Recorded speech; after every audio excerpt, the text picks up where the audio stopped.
समाप्त करूंगी।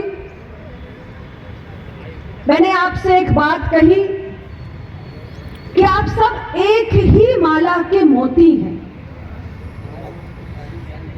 माला की कीमत, मोतियों की कीमत तब होती है जब वो एक माला का स्वरूप धारण करते हैं, तभी तो वो बाजार में बिकती है ना।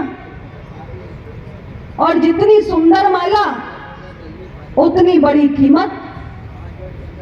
अब मैं एक उदाहरण दूंगी। अब मान लीजिए कि आप इस उदाहरण को आप मेरे मंशा को समझिएगा, मेरे शब्दों पे ना जाइएगा कि कैसा उदाहरण मैंने दिया, लेकिन आप मेरी मंशा को समझिएगा मैं आपसे क्या कहना चाह रही हूं। आप बाजार में कोई सामान यदि क्रय करने के लिए जाते हैं, यदि वो सामान 100 दुकानों पर उपलब्ध है तो आप उसका मोल भाव कर लेंगे। बात सही है कि नहीं? बात सही है ना? लेकिन यदि जो सामान आपको चाहिए वो एक ही दुकान पे उपलब्ध है तो मोल भाव कौन करेगा? मोल भाव आप तो न कर पाएंगे।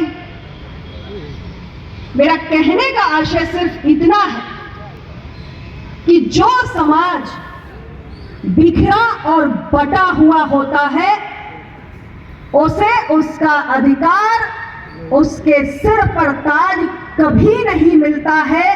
इसलिए अब मैं राजनीतिक बात करने जा रही हूं आपसे कि आप ये तय कर लीजिए कि अगर आपने टुकड़ों टुकड़ों में बंटकर अलग अलग दलों में अपना वोट डालने की पद्धति को बनाए रखा तो कभी भी आपका महत्व कोई भी पार्टी नहीं समझेगी।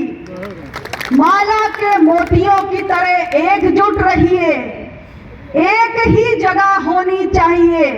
आपका वोट हमेशा एकजुट होकर जब एक पार्टी को जाएगा, और यहां मेरा कहने का मतलब ये नहीं है कि आप किसी एक पार्टी को आज दे रहे हैं तो कल भी उसी को दें। मैं सिर्फ ये कह रही हूं आप पार्टी एक्स को दें, वाई को दें, जी को दें, लेकिन आप सब एकजुट होकर जब एक पार्टी को वोट करेंगे तभी कोई आपके वोट की कीमत भी समझेगा। इस फॉर्मूले को याद रखिएगा। हर दुकान पे बिकने वाला सामान मत बनिए, एक ही दुकान पर रहिए, अपना महत्व आप स्वयं बनाइए। इन्हीं शब्दों के साथ आप सबका पुनः मैं बहुत बहुत आभार व्यक्त करना चाहती हूँ। आप सब ने मुझे अपने बीच में आमंत्रित किया। मैं सच में बहुत ही आप सबकी शुक्रगुजार हूँ। बहुत बहुत धन्यवाद। बहुत बहुत धन्यवाद, बहुत बहुत आभार। मुख्य